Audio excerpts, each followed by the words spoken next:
स्वागत है आपका हमारे चैनल BRB एजुकेशन में। तो दोस्तों, आज हमने अपना न्यू चैप्टर शुरू किया है जो कि है कोशिका, सेल। ठीक है, तो आज हम पढ़ने वाले हैं सेल को। यह परीक्षा की दृष्टि से बहुत ज़्यादा इम्पॉर्टेंट टॉपिक है ये, और इस क्वेश्चन से रेलवे हो या कोई स्टेट एग्ज़ाम हो, इससे 1 से 2 क्वेश्चन बन ही जाते हैं हर शिफ्ट में। तो दोस्तों, आप हमारे चैनल को लाइक कर दीजिए, सब्सक्राइब कर लीजिए और शेयर कर दीजिए अपने दोस्तों को, और ताकि आप लोगों को इसका नोटिफिकेशन मिलता रहे दोस्तों। और इसके PDF के लिए आप लोग हमारे टेलीग्राम चैनल को ज्वाइन कर सकते हैं। इसका लिंक डिस्क्रिप्शन बॉक्स में दिया हुआ है दोस्तों। तो चलिए हम अपने क्लास को शुरू कर लेते हैं। फालतू की कोई बकवास हम नहीं करने वाले हैं, जैसे कि हमारा रोज का रहता है कि हम फालतू की यहाँ वहाँ की बातें ना करके सीधे अपने क्लास को आगे बढ़ाते हैं। तो चलिए शुरू करते हैं।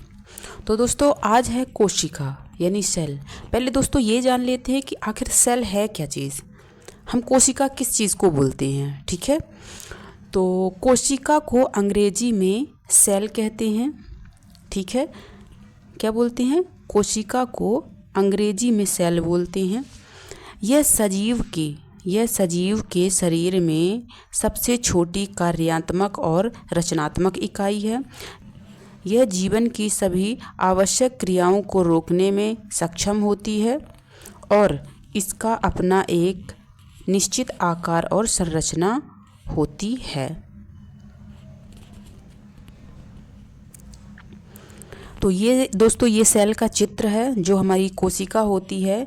कोशिका बहुत सारे कोशिकांगों से मिलके बनी होती है, जैसे कि आप देख सकते हैं इसमें से कि ये है हमारा माइटोकॉन्ड्रिया, ये हो गया प्लाज्मा मेम्ब्रेन, ये हो गया सेंट्रोसोम, ठीक है, ये हो गया लाइसोसोम, और बहुत सारे आपको मिल जाएंगे।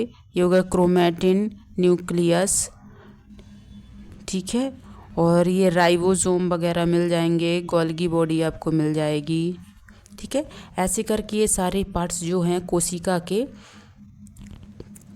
ये सारे पार्ट्स जितने भी आपको दिख रहे हैं, ये सारे के सारे पार्ट्स हमारे इसके कोशिका के अंदर ही होते हैं। और ये हमारा हो जाता है सेंट्रल, ठीक है, न्यूक्लियस, इसको बोल देते हैं न्यूक्लियस। तो आगे देखते हैं।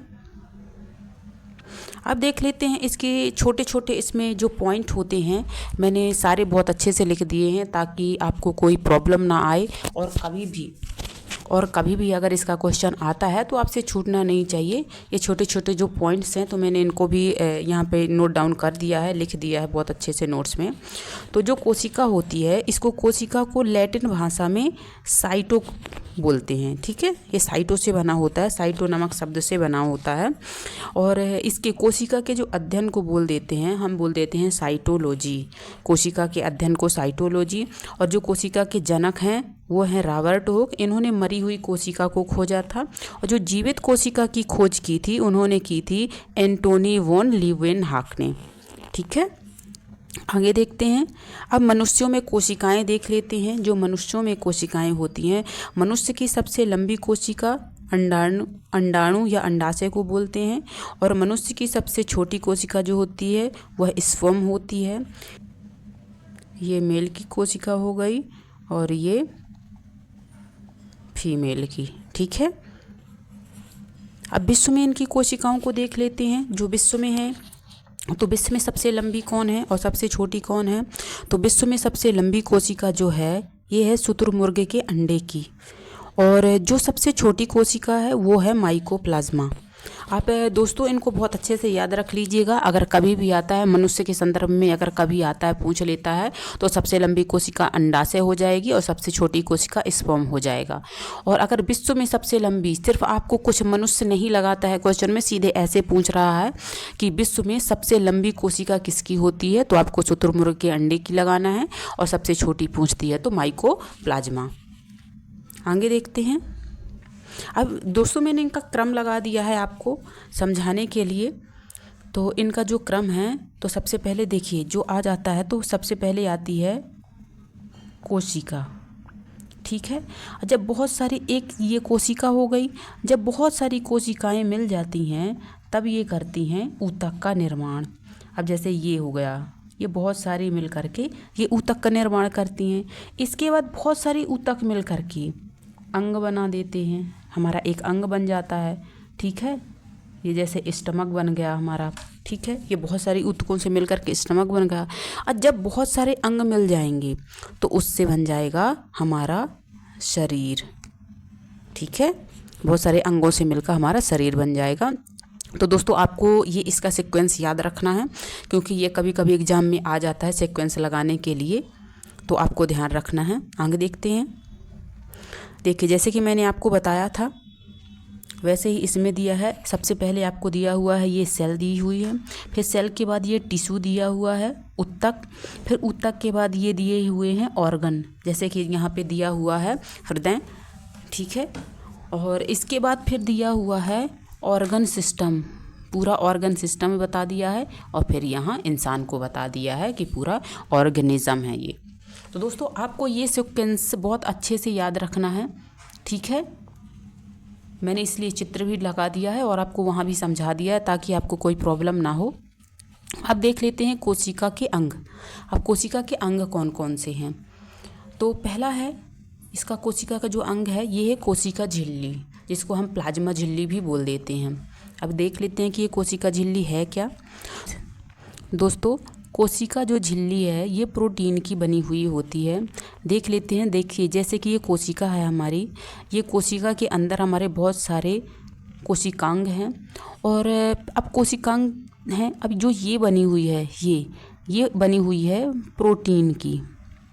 ठीक है, प्रोटीन की बनी हुई है, और जो ये जो झिल्ली होती है हमारी, ये अर्धपारगम्य झिल्ली होती है। इससे आवश्यक चीज़ें ही केवल अंदर आ सकती हैं और बाहर जा सकती हैं, अनावश्यक चीज़ों को यह अलाउ नहीं करता है। ठीक है दोस्तों, जैसे कि ये अर्धपारगम्य झिल्ली होती है जो आवश्यक चीज़ों को अंदर आने देती है और बाहर ही छोड़ देती है, अंदर आने देती है और बाकी को बाहर छोड़ देती है। कोशिका के सभी अंग इसी कोशिका झिल्ली या प्लाज्मा झिल्ली, इसी कोशिका झिल्ली या फिर प्लाज्मा झिल्ली में ही रहते हैं। ठीक है जी, ये एक प्रकार की झिल्ली है दोस्तों। जैसे हम कोई भी झिल्ली लेते हैं और अपना सामान उसमें डालते रहते हैं, कभी चप्पल ले लिया, मार्केट में अगर जाते हैं, कुछ जैसे अपन ने झोला जैसे लिया है, जैसे झोला है हमारा, और हम मार्केट जाते हैं सामान लेने, हमने चप्पल ली, हमने उसी झोले में डाल लिया, हमने चूड़ियाँ ली, हमने मतलब बहुत सारी हमने चीज़ें ली जो घर बार से संबंधित हैं, सारी चीज़ें हमने डाली उसमें और उसी झोले में डालते गए। तो वैसे ही ये अर्धपारगम्य झिल्ली होती है, ये सारे ऑर्गन उसी के अंदर ही भरे रहते हैं। ये है दोस्तों सेल मेम्ब्रेन। ठीक है, जिसको हम कोशिका झिल्ली बोलते हैं, ये होती है हमारी सेल मेम्ब्रेन। ये इतनी मोटी होती है, इसमें ग्लाइकोलिपिड, ठीक है, इसमें ग्लाइकोलिपिड भी होता है, बनी होती है। ये ग्लाइकोप्रोटीन की बनी होती है, और इसमें बहुत सारे जो प्रोटीन हर तरह के प्रोटीनों से मिलकर बनी होती है, इसलिए हम नॉर्मल भाषा में इसको बोल देते हैं कि ये कोशिका झिल्ली जो हमारी है वो प्रोटीन की ही बनी होती है, क्योंकि बहुत सारी प्रोटीन्स से मिलकर ही बनी होती है। आगे देखते हैं। अब आ जाते हैं हम कोशिका भित्ति में, सेल वॉल।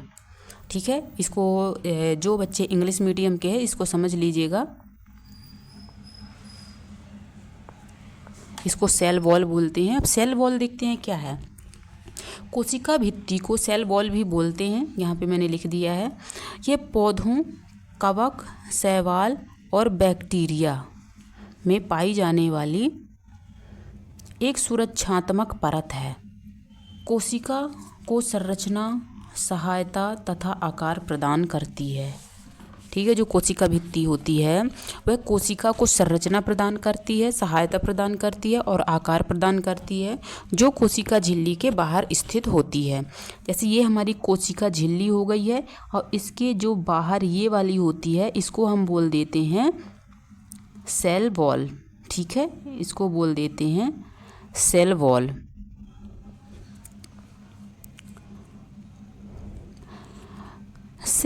जो सेल वॉल होती है, कोशिका भित्ति होती है, यह केवल पादपों में ही पाई जाती है दोस्तों। ये हमारे जीवों में नहीं पाई जाती है, ये केवल पादपों में ही पाई जाती है।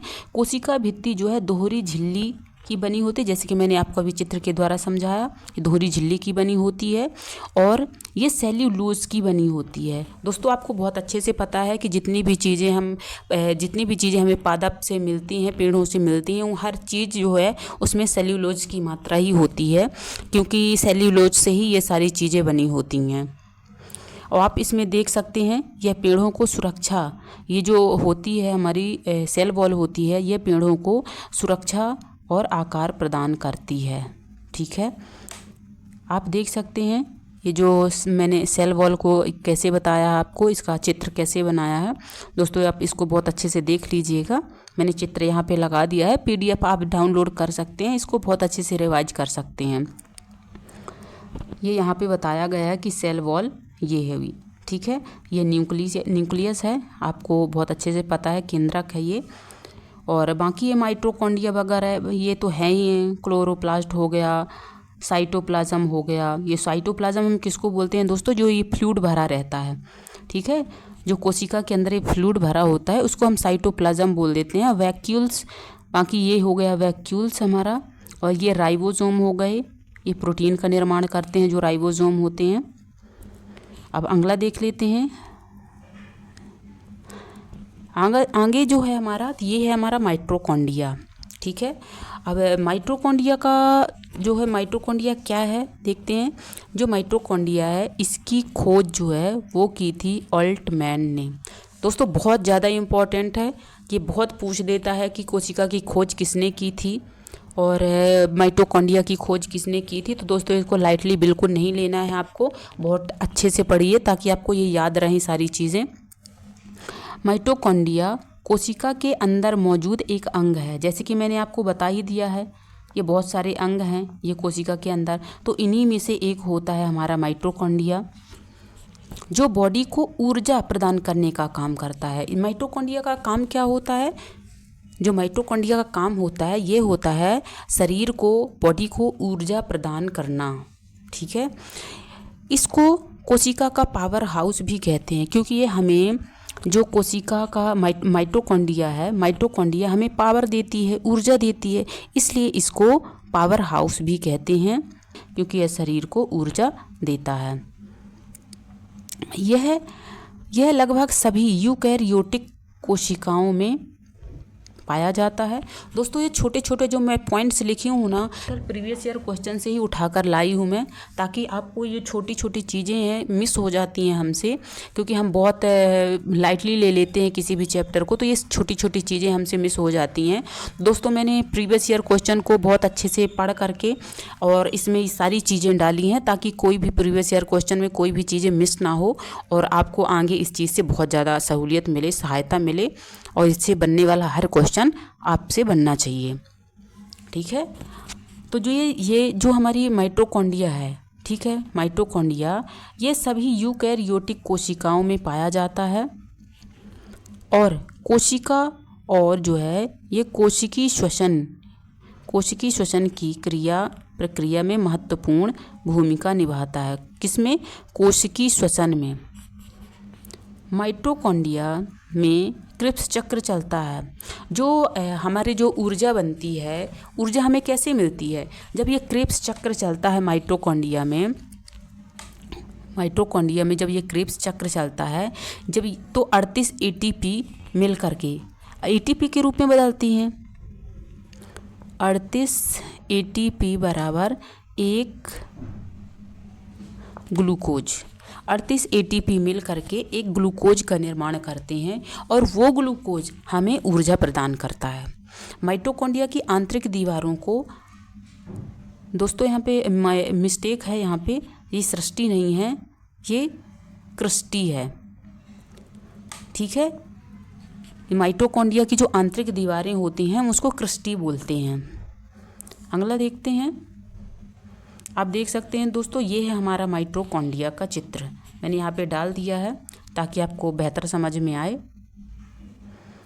अब गोल्जी काय देख लेते हैं। गोल्जी काय क्या है, तो दोस्तों यह एक कोशिकीय अंग है, ऐसे ये तो आपको सभी पता है कि कोशिकीय अंग ही है, ये कोशिका के सारे अंग हैं। ये प्रोटीन, खनिज, सबको बैलेंसिंग करता है। जो ऊर्जा, जो हमारा गोल्जी काय, ये ऊर्जा, प्रोटीन, खनिज सबको बैलेंसिंग करता है। मतलब कि जो यह मेनली ये परिवहन का काम करता है। जो गोल्जी काय होता है ये परिवहन का काम होता है। हम ऐसे समझ सकते हैं कि जैसे हम कोई काम कर रहे हैं, ठीक है, हम दौड़ रहे हैं, तो ज़्यादा ऊर्जा हमें किस चीज़ की, ज़्यादा ऊर्जा हमें कहाँ पे ज़रूरत है? पैरों के लिए। हम हाथ में तो नहीं है, हमारे सर में ऊर्जा तो हमारे पूरी बॉडी में बन रही है, लेकिन फिर भी हमें सबसे ज़्यादा ज़रूरत कहाँ पड़ रही है? पैरों के लिए। तो जो हमारा गोल्जी काय होता है ये हमारे हाथों से ऊर्जा लेकर के और बाकी बॉडी से ऊर्जा लेकर के यह पैरों को देता है। इसलिए ये हमेशा परिवहन का कार्य करता है और बैलेंसिंग का कार्य करता है। ऊर्जा हो, प्रोटीन हो, खनिज हो, जिस चीज़ के जिस अंग को ज़्यादा ज़रूरत है ये सारे शरीर की ले करके उस अंग को दे देता है ताकि वो बैलेंसिंग में रहे और हमारे शरीर में ऊर्जा मिलती रहे और हम अच्छे से काम करते रहें। इसलिए इसको बोलते हैं कि यह हमेशा परिवहन का कार्य करता है। इसकी खोज फैमिली गोल्जी ने की थी। यहाँ पे टाइपिंग मिस्टेक है, ध्यान दीजिएगा, गोल्जी लिखा हुआ है यहाँ पे, ने की थी। इन्हीं के नाम पर इनका जो है गोल्जी काय पड़ा हुआ है। गोल्जी का मुख्य कार्य परिवहन होता है। दोस्तों यहाँ पे मैंने जितनी भी टाइपिंग मिस्टेक है मैं आपको बोलती जा रही हूँ, आप उसमें थोड़ा सा ध्यान दीजिएगा। यहाँ पे गोल्जी लिखा हुआ है। गोल्जी का मुख्य कार्य परिवहन होता है, मैंने वहाँ भी बता चुकी हूँ आपको। जब भी किसी अंग को प्रोटीन, खनिज की आवश्यकता होती है तो उसे उपलब्ध करवाता है। हमारा गोल्जी काय का सिर्फ यही काम होता है, ये परिवहन का काम करता है। आपको एक लाइन में याद रखना है, यह परिवहन का कार्य करता है। दोस्तों ये है गोल्गी बॉडी का चित्र, आप इसको बहुत अच्छे से देख सकते हैं, ठीक है। आप इसको पढ़ लीजिएगा अच्छे से।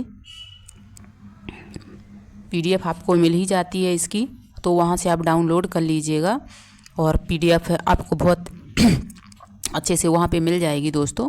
तो हम चलते हैं अपने अगले कोशिकांग की ओर। तो अगला है रसधानी, इसको बोल देते हैं वैक्यूल्स। ये रसधानी क्या है? यह झिल्लीबद्ध कोशिकांग है जो कोशिका द्रव्य में पाया जाता है। जो वैक्यूल्स होते हैं हमारे, जैसे ये हमारी कोशिका हो गई, ये हमारे कोशिकांग हैं, ठीक है। और जो ये है ये फ्लूइड भरा हुआ है हमारा, इसको हम बोल देते हैं कोशिका द्रव्य, ठीक है। जो पानी में ये सारे अंग तैर रहे हैं हम उस पानी को बोल देते हैं कोशिका द्रव्य, क्योंकि कोशिका के अंदर है वो द्रव्य, इसलिए उसका कोशिका द्रव्य बोल देते हैं, ठीक है।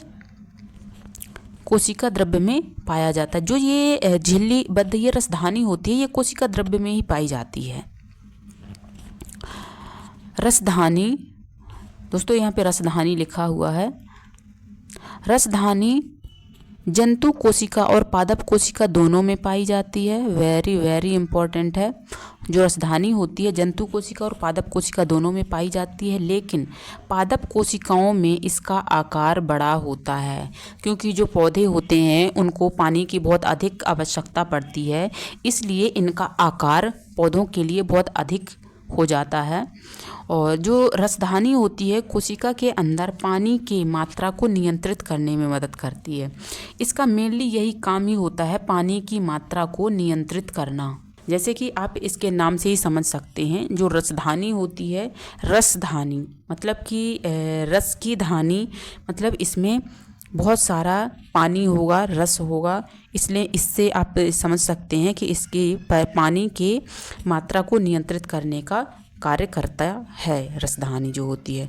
अब वैक्यूल्स ये होता है, देखिए जैसे ये जो हमारा ये फ्लूइड भरा हुआ है इसको हम बोल देते हैं, जो पीला पीला आपको दिख रहा है हल्का पीला ये, तो ये इसको बोल देते हैं कोशिका द्रव्य। अब कोशिका द्रव्य के अंदर ही ये होता है वैक्यूल्स, जो कि जल के नियंत्रण को बनाए रखते हैं या जल के नियंत्रण पर कार्य करते हैं।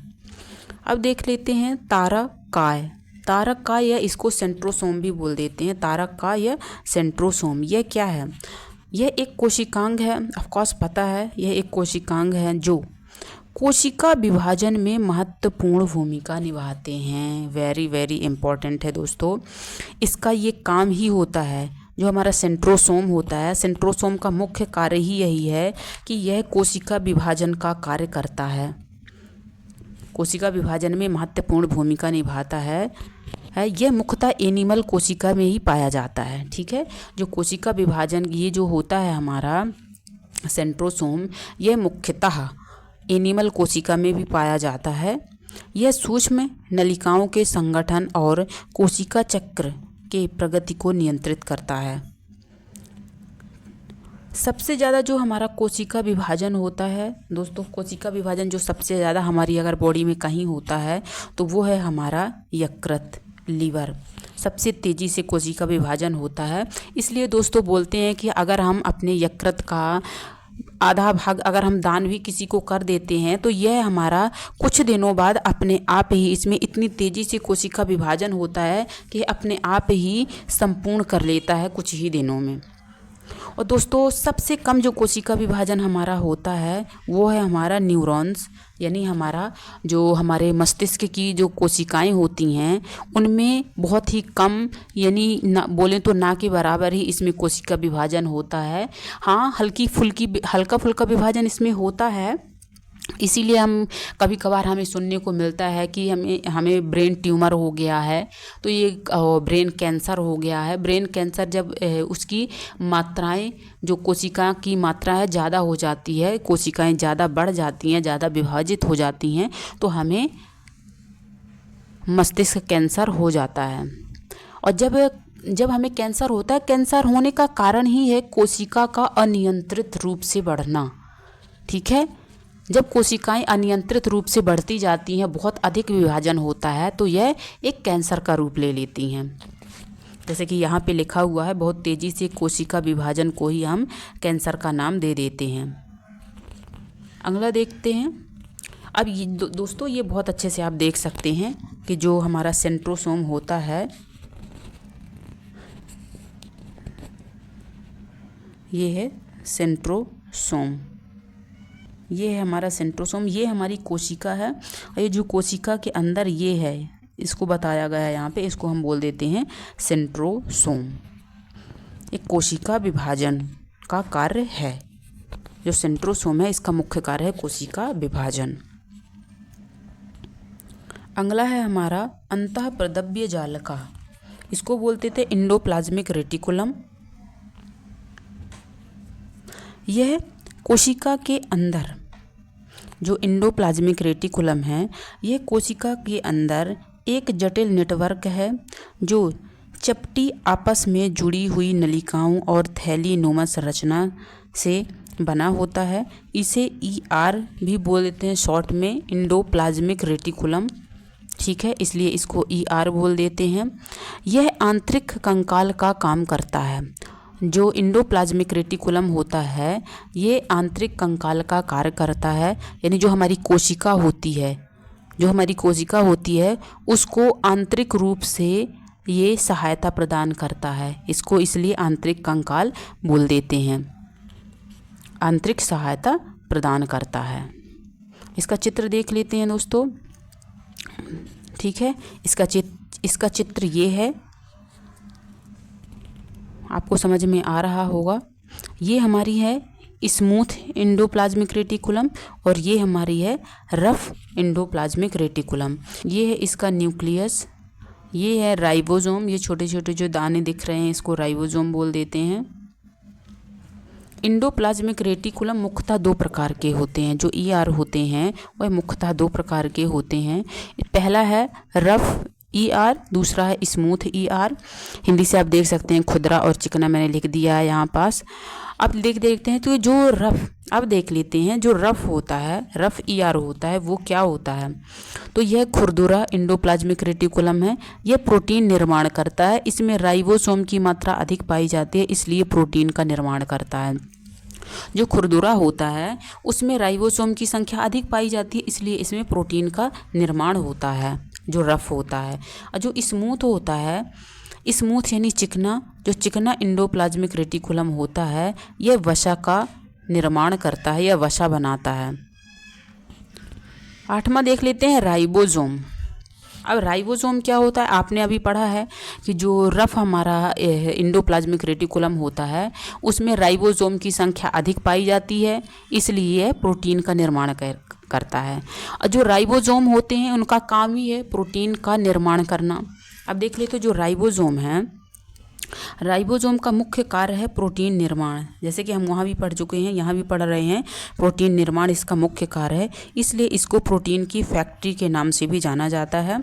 दोस्तों राइबोसोम मुख्यतः 2 प्रकार के होते हैं। पहला राइबोसोम होता है ये होता है 70S राइबोसोम, और जो दूसरा होता है ये हो जाता है 80S राइबोसोम। जो 70S राइबोसोम होता है दोस्तों, 70S राइबोसोम यह छोटा राइबोसोम कहलाता है, जो कि प्रोकैरियोटिक में पाया जाता है। इसको देखने के लिए माइक्रोस्कोप की ज़रूरत पड़ती है, क्योंकि हम ऐसे नंगी आँखों से इसको देख नहीं सकते हैं ये जो 70S राइबोसोम होता है, क्योंकि ये प्रोकैरियोटिक में होता है।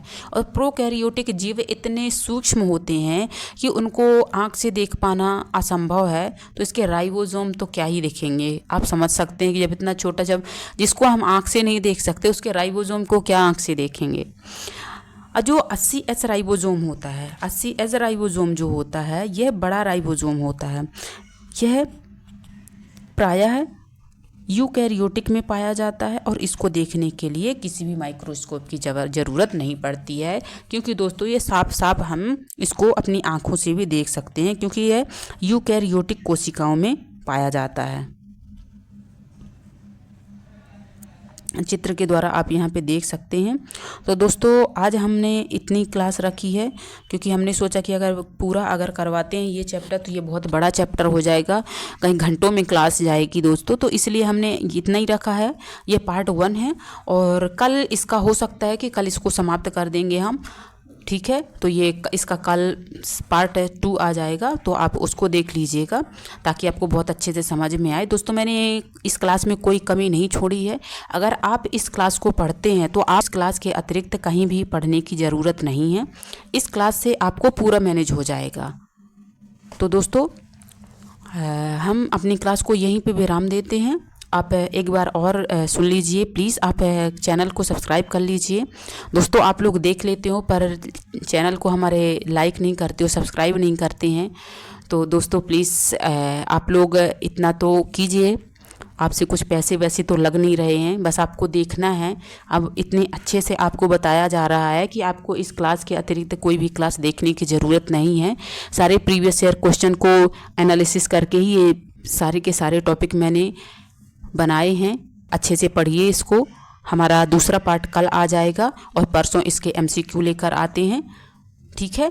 तो अपनी क्लास को यहीं पे समाप्त करते हैं। आप सभी लोगों का धन्यवाद एंड बाय।